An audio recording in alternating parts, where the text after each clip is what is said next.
What's up guys, welcome to the unboxing of my Onewheel Pint X. Before we get right into it, please hit that subscribe button so you don't miss out on any future tech videos, including these Onewheel series.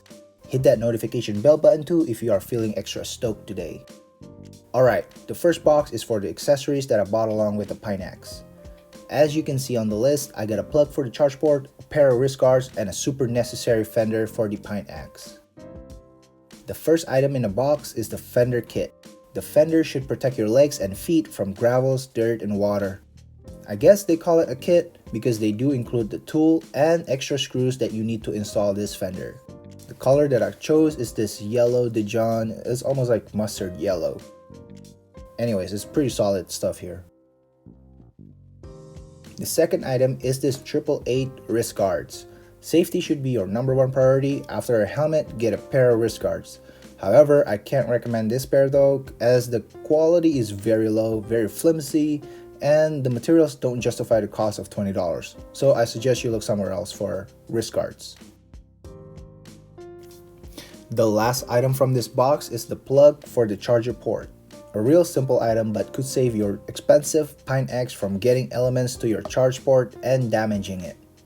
The color on this one should be the same with the fender. Alright, so here's the main event of the video.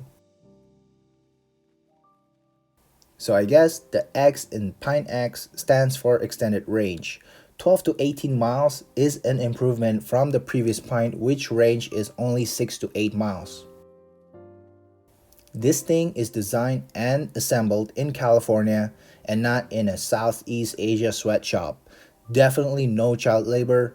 And no underpaying anyone here. This is probably why this thing is kind of expensive.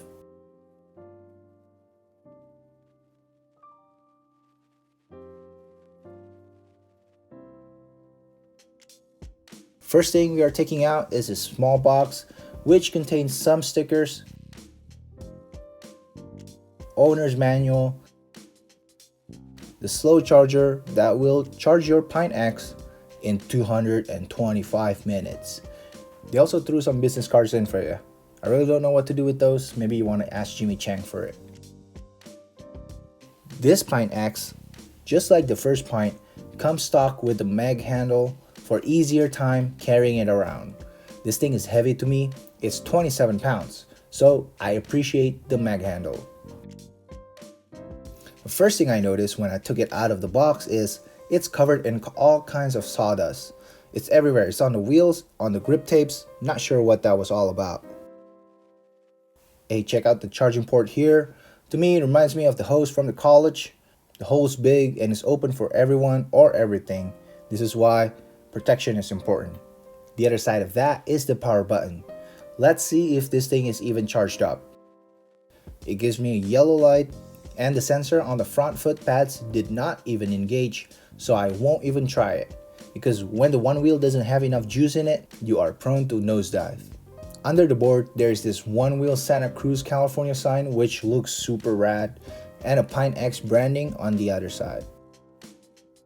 Alright, let's go set this thing up. First thing I'm gonna do is plug the vagina.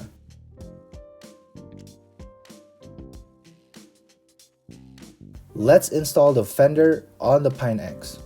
Here you go guys. If you want to read the direction, you can go ahead and pause it here, but it should be really simple. You just have to unscrew the 4 screws on the fender delete,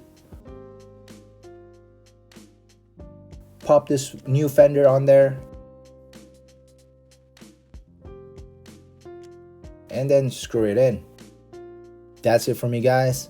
Please, if you find this video useful or entertaining, consider hitting that like button and subscribe. Maybe even hit the notification bell for awesome time. Let me know what you think of this color combo and what color combo would you get on your Pint X. I'm also on Instagram, so follow me if you like jokes on IG stories. Peace.